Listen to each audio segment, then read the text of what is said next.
রাজনৈতিক বিবেচনায় অনেক জায়গায় অনেক কিছু করা হচ্ছে, আমরা চুপচাপ আছি মনে করবেন না আমরা ঘুমিয়ে গেছি।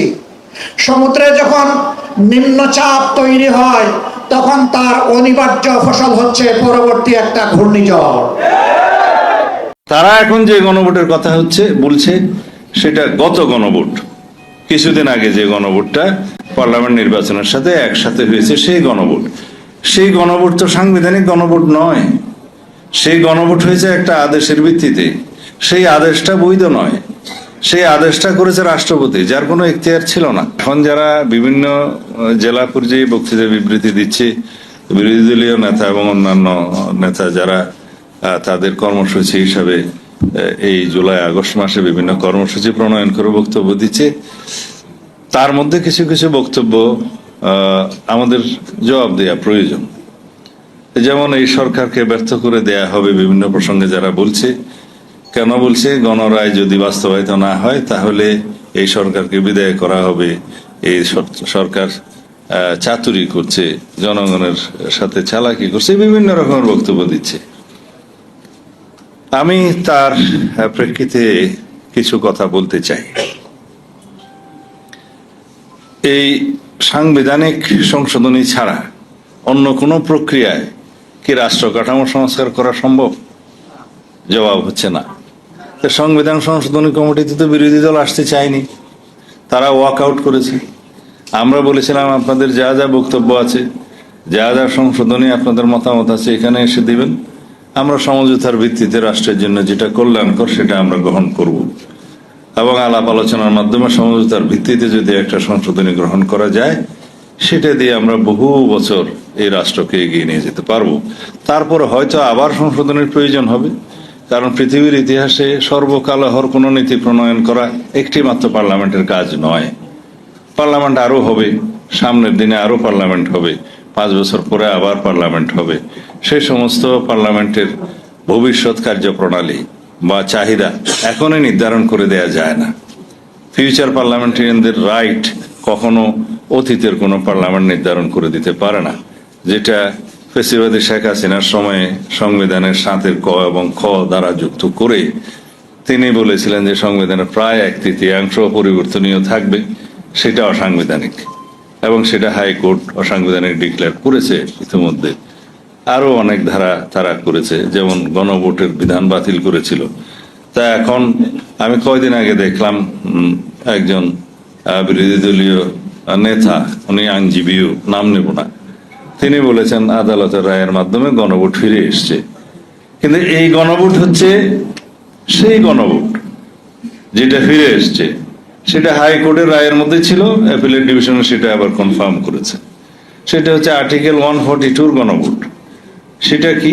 সেটা হচ্ছে যখন সংবিধান সংশোধন হবে, সেই সংশোধনীতে যদি প্রস্তাবনা আর্টিকেল 8, 48, 56 এবং 142 এগুলোতে কোনো পরিবর্তন আসবে, তখন রাষ্ট্রপতিকে একটা গণভোট আহ্বান করতে হবে, যেহেতু সেটা অনেকটা মৌলিক পরিবর্তনের মতো, যে ধারাগুলো পরিবর্তন হলে জনগণের কাছে আবার যেতে হবে। সেটা সেই গণভোট। আমরা যদি ভবিষ্যতে সাংবিধানিক সংশোধনী নেই, সেইখানে এই আর্টিকেলগুলো যদি আসে পরিবর্তন, তখন আমাদেরকে 142 অনুসারে আরেকটা রেফারেন্ডাম করতে হবে, গণভোট করতে হবে। সেটা হচ্ছে সেই গণভোট। তারা এখন যে গণভোটের কথা বলছে সেটা গত গণভোট, কিছুদিন আগে যে গণভোটটা পার্লামেন্ট নির্বাচনের সাথে একসাথে হয়েছে সেই গণভোট তো সাংবিধানিক গণভোট নয়। সেই গণভোট হয়েছে একটা আদেশের ভিত্তিতে, সেই আদেশটা বৈধ নয়। সেই আদেশটা করেছে রাষ্ট্রপতি, যার কোনো এখতিয়ার ছিল না। সেই আদেশটা হয়েছে কোনো রাজনৈতিক সমঝোতা ছাড়া, যেটার বিষয়ে কোনো আলাপ আলোচনা হয়নি ঐকমত্য কমিশনে। হঠাৎ করে জুলাই জাতীয় সনদ বাস্তবায়নের জন্য যখন আইনি ভিত্তির দাবি উঠলো, তখন আমি প্রস্তাব করেছিলাম ঐকমত্য কমিশনে, ঠিক আছে আমরা জনগণের কাছে যাই, আমরা যে জুলাই জাতীয় সনদ তখন স্বাক্ষর হয়নি, যদি স্বাক্ষর করি, সেই স্বাক্ষরিত জুলাই জাতীয় সনদের পক্ষে সার্বভৌম জনগণ আছে কি নাই সেই প্রশ্নে আমরা একটা গণভোট দেই, এবং সেটা আইনি বৈধতা পাবে। যদিও সেটা তখন আইন নয়, আইনি বৈধতা পাবে গণভোটের পরে, সেটা ভিত্তি রচনা হবে। তা আমরা সেই গণভোটের কথা বলছি, কিন্তু সেই গণভোটটা দেওয়ার জন্য একটা অধ্যাদেশ জারি করতে হলো, গণভোট অধ্যাদেশ।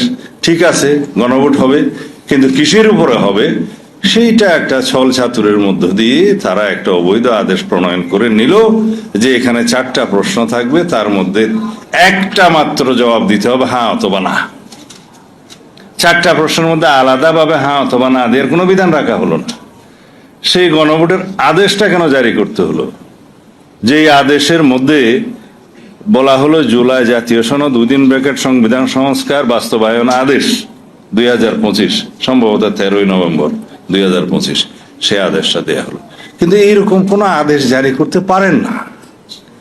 আমরা সমঝোতার ভিত্তিতে গণভোটের অধ্যাদেশ জারি করার পরে গণভোট হতো, এবং গণভোটটা যখন দেয়া হবে গণভোটের প্রশ্নটা কি হতো সেটা আমাদের রাজনৈতিক সমঝোতা হয়েছে যে জুলাই জাতীয় সনদের ওপরে জনগণ হ্যাঁ অথবা না বলুন।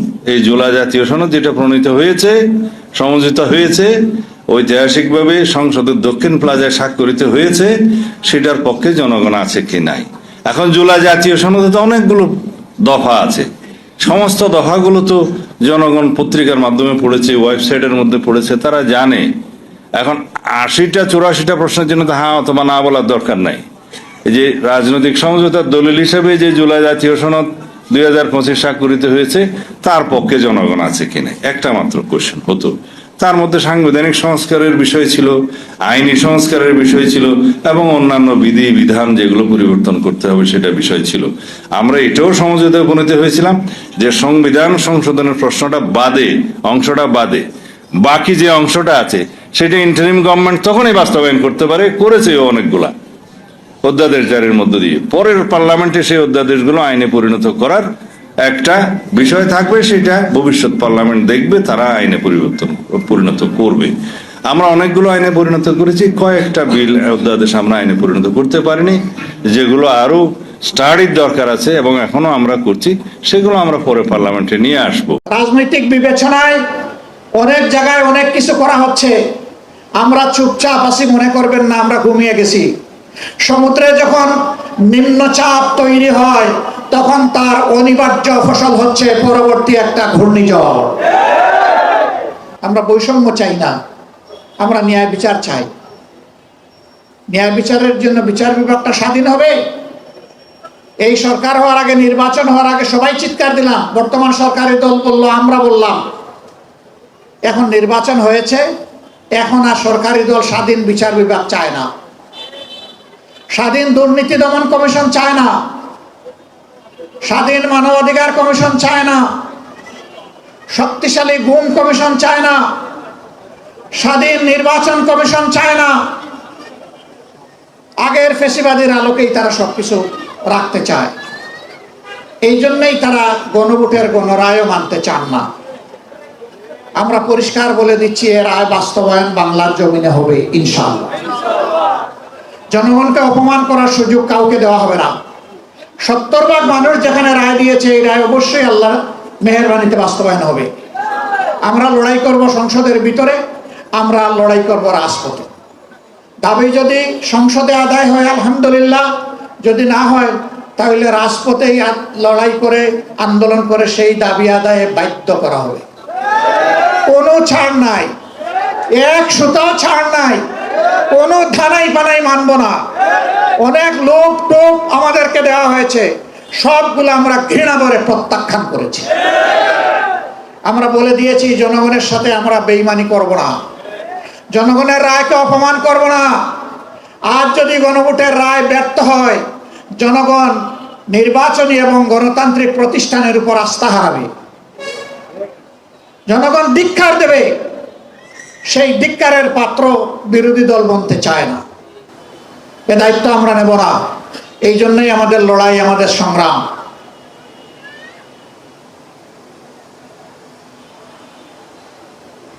এখন অনেকেই বিভিন্ন ধরনের কথা বলেন স্বৈরশাসকের ভাষায়, তাদের চেলা চামুন্ডারা কথা বলে, বট বাহিনীরা মানুষের ইজ্জত নিয়ে খেলা করে। আবার সেই ফেসিবাদ। বিশ্ববিদ্যালয়গুলোতে আর গণরুম হবে না বন্ধুগণ, এই সুযোগ আর দেওয়া হবে না। কোন রুম গেস্ট রুমের কবর হয়ে গেছে 24-এ, এটা আর ফিরে আসবে না। এখন যদি কেউ ফিরিয়ে আনতে চায় তাহলে তাদেরকেই ফিরিয়ে দেওয়া হবে ইনশাআল্লাহ।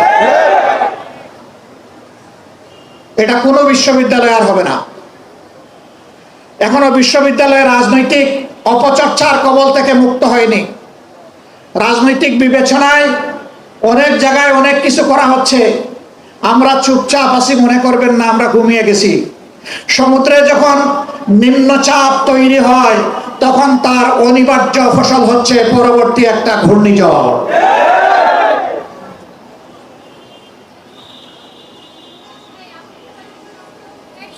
বন্ধুগণ, আবারও কথা দিতে আসছি, জনগণের স্বার্থের সাথে কোনো আপোষ হবে না, কোনো অপশক্তির কাছে মাথাও নত করা হবে না। এটা দেশীয়, আঞ্চলিক, আন্তর্জাতিক যাই হোক,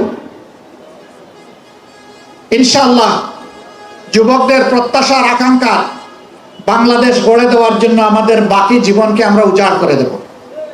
আবার যুবক হয়ে লড়াইও করব যুবকদের সাথে ইনশাআল্লাহ। যুবকদের হাত ধরে, যুবকদের সাথে থেকে, যুবকদের সম্মুখভাগে থেকে মুক্তির আন্দোলন চলবে ইনশাআল্লাহ। এই আন্দোলন কেউ বন্ধ করতে পারবে না। আজকে এই ওয়াদা, এই অঙ্গীকার আরেকবার করে গেলাম প্রাচ্যের অক্সফোর্ড খ্যাত ঢাকা বিশ্ববিদ্যালয়ের বুকে দাঁড়িয়ে। আল্লাহ তাআলা এই ওয়াদা পালনের তৌফিক আমাদেরকে দান করুন। এই আয়োজনের জন্য আবারও মোবারকবাদ জানিয়ে আমার বক্তব্য এখানেই শেষ করছি। আল্লাহ হাফিজ। বাংলাদেশ জিন্দাবাদ। ফেসিবাদ নিপাত যাক। বিএনপি তো কোনো বিপ্লবী দল নয়। বিএনপি একটা, it's a party of liberal democracy. আমরা একটা উদারপন্থী গণতান্ত্রিক রাজনৈতিক দল। আমরা বিপ্লব করি না, বিপ্লবে বিশ্বাসও করি না। আমরা নির্বাচন করব, নির্বাচন করে রাষ্ট্র ক্ষমতায় যাওয়ার চেষ্টা করব। যদি যেতে পারি তাহলে সেখানে জনগণের কল্যাণের জন্য কিছু কাজ করার চেষ্টা করব, 19 দফা দিয়ে, 31 দফা দিয়ে, এই সমস্ত করে।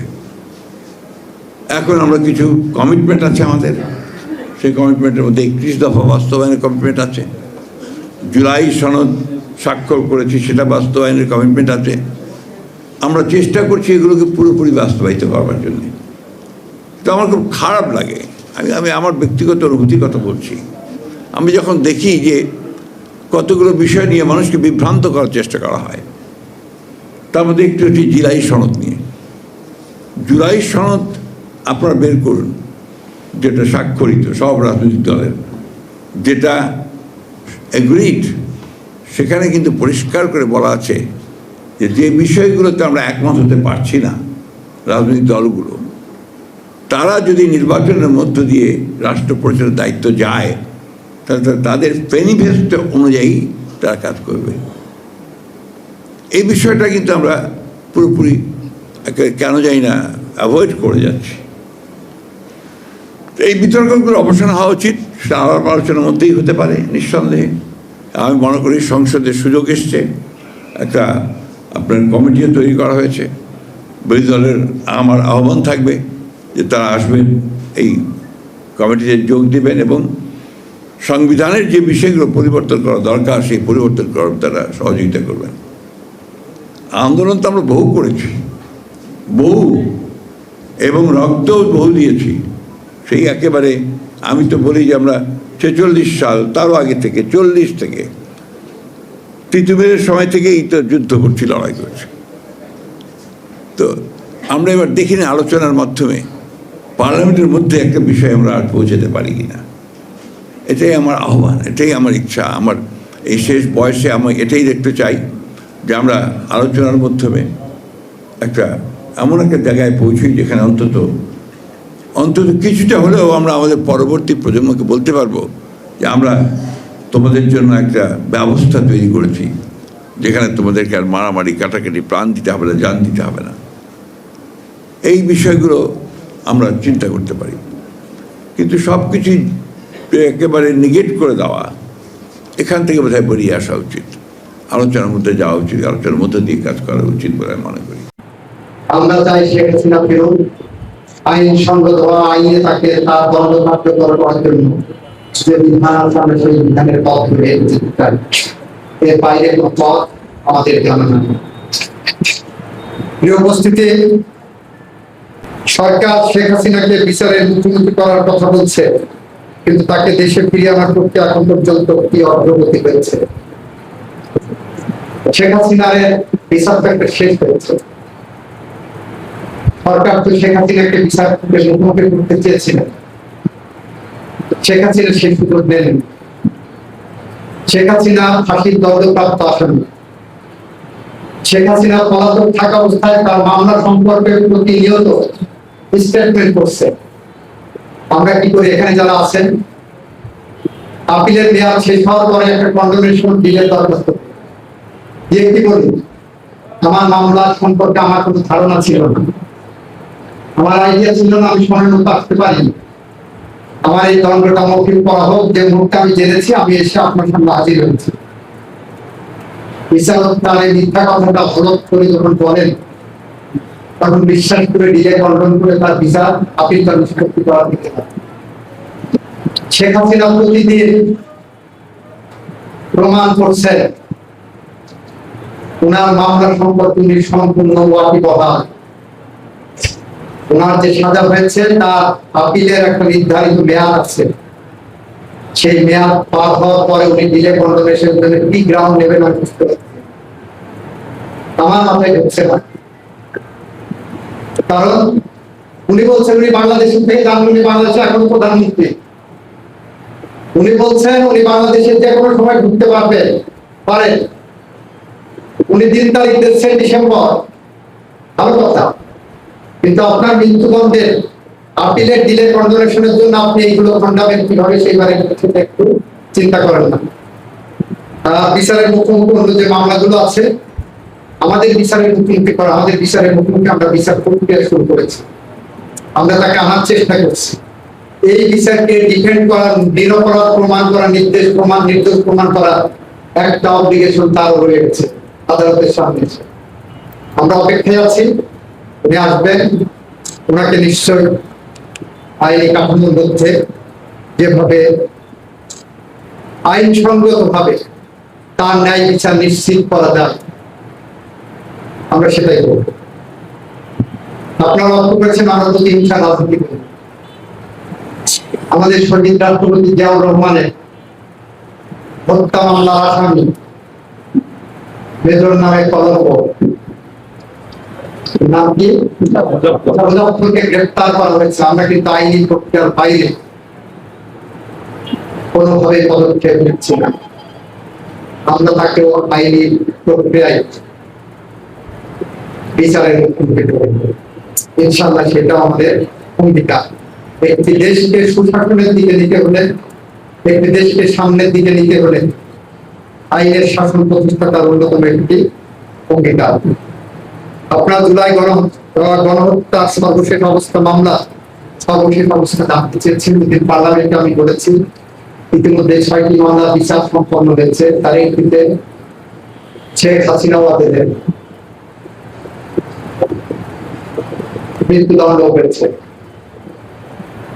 আমাদের দেশে একটা কথা আছে, সেটা হলো ন্যায় বিচারের জায়গায় আমরা ন্যায় বিচার শুধুমাত্র করি না, দেখানোর জন্য করি না। আমরা ন্যায় বিচার not only is to be done, justice not only to be done, justice is seen to have been done. আমরা justice is seen to have been done করেছি। আমরা ন্যায় বিচার প্রতিষ্ঠা করতে যে কোনো পথ আমরা শর্টকাটে যাই, আমরা ফরেনসিক করেছি, তার কনফের ফরেনসিক করেছি, যখন বলছে লেথেল উইপন ব্যবহার করা হোক। আজকে বিটে মানব সভ্যতার অন্যতম পাদপীঠ হিসাবে পৃথিবীর ইতিহাসে আবির্ভূত হয়েছে। এই ব্রিটেনের বিচারিক এই প্রক্রিয়ার মধ্যে আসতে যে নৃশংস আমার দেশের গণতন্ত্র, মানবাধিকার, ন্যায় বিচার, আইনের শাসন, মানুষের মুখে হাসি ধরে রাখা, উন্নয়ন, সবকিছু কেন্দ্রবিন্দুতে যাদের সবচেয়ে বেশি ভূমিকা রাখা দরকার তাদের মধ্যে অন্যতম হলো বিচার বিভাগ। আপনারা যারা বিচার বিভাগে আছেন তারা তারা ডিভাইন পাওয়ার এক্সারসাইজ করেন, তারা সফটওয়্যার পাওয়ার এক্সারসাইজ করেন। আপনাদের সফটওয়্যার আর ডিভাইন পাওয়ার দিয়ে বাংলাদেশকে সামনের দিকে এগিয়ে নিয়ে যাবে এই প্রত্যাশার কথা বলে আমি আমার কথা শেষ করছি। এবং দ্বন্দ্বদশা সুপ্রিম কোর্ট পর্যন্ত চলে এসেছে। আমরা এরকম একটি সংকটকালীন সময় দিয়ে অতিবাহিত করছি বন্ধুরা আমার। আপনাদের অনেকগুলো